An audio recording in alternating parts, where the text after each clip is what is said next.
Imagine a pregnant, enslaved woman weeping in the dead of night after emerging from her master's quarters. No one dares comfort her. Her master's wife knows the abuse she suffers, yet it continues relentlessly. Driven to despair, this woman makes an unimaginable choice to protect her unborn child from the horrors of slavery. This is just one glimpse into the brutal reality faced by enslaved people. What other atrocities were committed, hidden from history books and whispered in hushed tones? Join us as we uncover the most chilling and disturbing practices of slavery. Truths you won't believe. The Black History Archives reveal a multitude of horrors. One such atrocity was the practice of cutting off the ears of deceased slaves for insurance purposes. During the peak of the transatlantic slave trade, the insatiable greed for profit reduced human beings to mere commodities. For ship captains, even death presented a financial opportunity. They viewed enslaved Africans not as people, but as cargo to be bought, sold, or discarded at will. If a slave perished during the voyage due to illness or harsh conditions, insurance companies frequently refused to pay. To circumvent this, captains devised a gruesome tactic, severing the ears of the deceased as proof they had been thrown overboard. This horrific act aimed to appease insurers by suggesting the slaves were jettisoned not due to natural causes, but to lighten an overloaded vessel. The Zong Massacre of 1781 stands as a chilling example. Captain Luke Collingwood, commanding the British slave ship Zong, orchestrated the mass drowning of over 130 enslaved Africans in the Atlantic. While he claimed the ship was low on water, historians have since exposed a more sinister motive: financial gain through insurance fraud. Many slave ships were deliberately overloaded from the outset. Captains and traders understood the risks, but this overcrowding was a calculated strategy. By cramming as many enslaved Africans as possible onto their ships, they guaranteed a surplus. Mid-voyage, they would then discard some overboard, claiming it was a necessary measure to prevent the ship from sinking, thus justifying insurance claims. The most disturbing aspect is that many of the enslaved individuals were selected with the grim understanding that they were destined for disposal. They were never meant to reach their destination. This callous calculation epitomizes the complete dehumanization of Africans in the eyes of their captors, who saw them as disposable assets to be exploited for profit. Another horrific practice was infanticide as an act of mercy. In the brutal world of slavery, some enslaved Black mothers made the unimaginable choice to end their children's lives, sparing them from a future of suffering and bondage.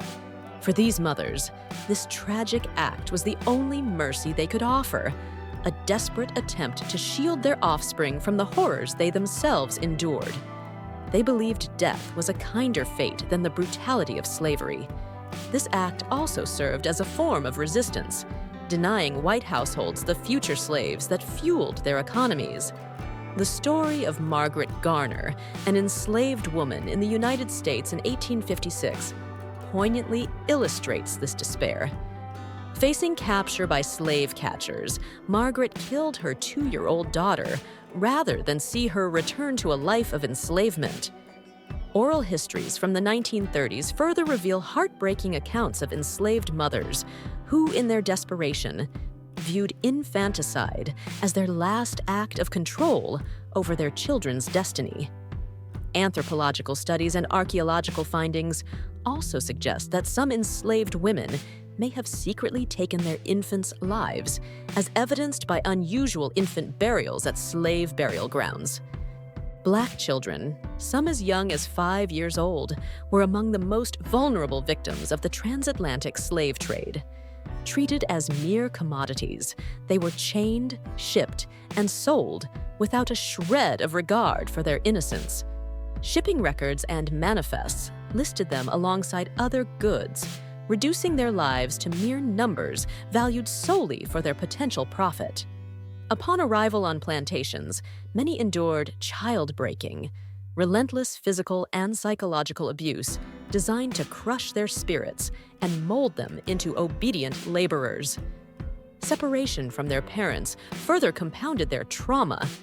Abolitionists documented these horrors, with Frederick Douglass, himself a former child slave, describing the profound trauma inflicted upon young enslaved people. Breaking a child's spirit was crucial for maintaining control, as slaveholders feared any sign of resilience could disrupt their system of exploitation. As appalling as it may seem, during the 19th and early 20th centuries, Europeans exhibited African men, women, and children in human zoos. These grotesque displays, particularly popular in France, Germany, and Belgium, aimed to dehumanize Africans, portraying them as savages and reinforcing colonial ideologies. The 1889 Paris World Fair, featuring a mock African village with 400 inhabitants, stands as a particularly egregious example. The story of Otabenga, a Congolese man displayed in the Bronx Zoo's Monkey House in 1906, further underscores the dehumanizing nature of these exhibitions. On Caribbean plantations, particularly in Jamaica and Barbados, slave owners employed a cruel tactic known as buck breaking to crush the spirits of strong-willed enslaved men. This involved publicly abusing a male slave in front of his family and peers to humiliate him, strip away his sense of manhood, and assert dominance.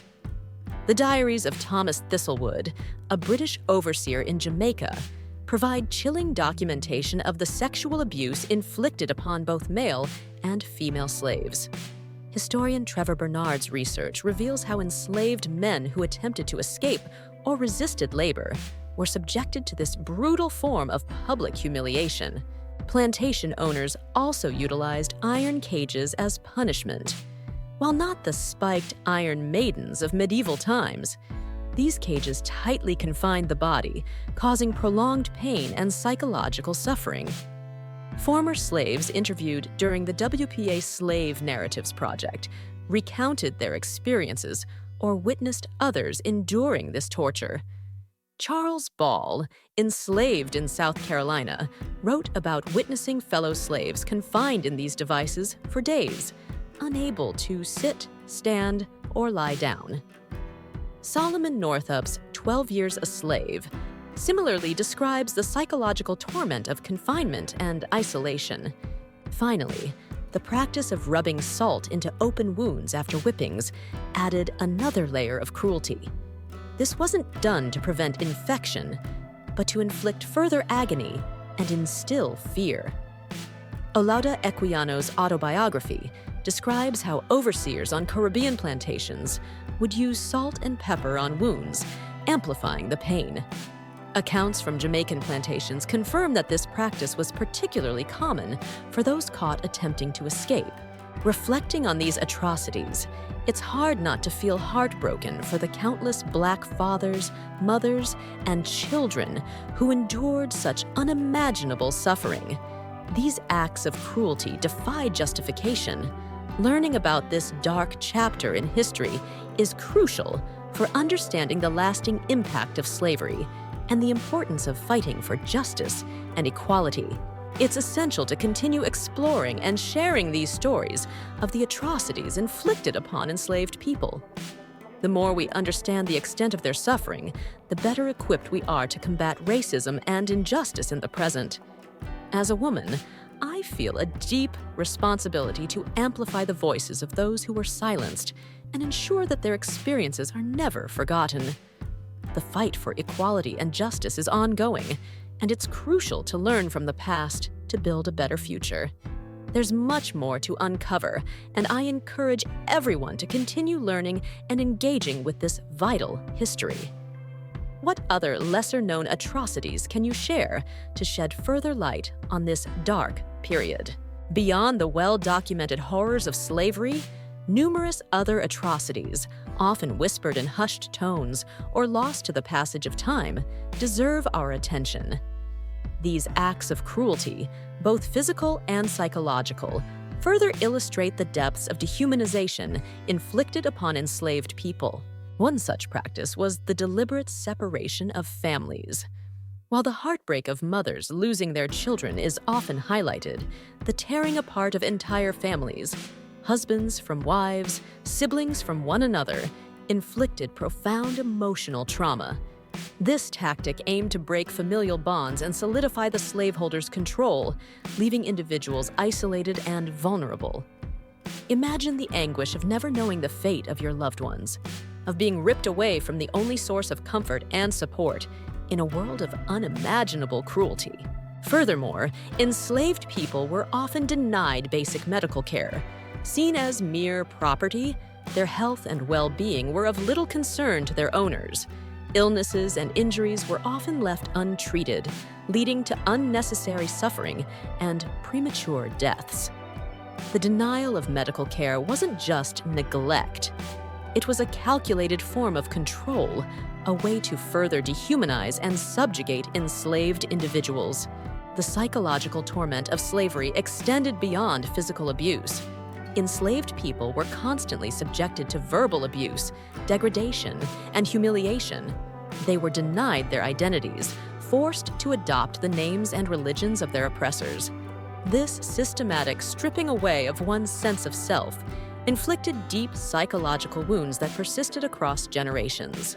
The stories of resistance, resilience, and the unwavering spirit of enslaved people are equally crucial to remember. Despite the horrors they faced, they found ways to maintain their dignity, preserve their cultural heritage, and fight for their freedom.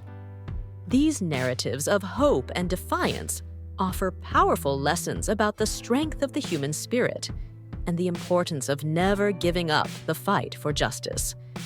As we delve deeper into this painful history, we must commit to honoring the memory of those who suffered by continuing to work towards a world where such atrocities are never repeated. What other stories of resilience and resistance can we share to inspire hope and action?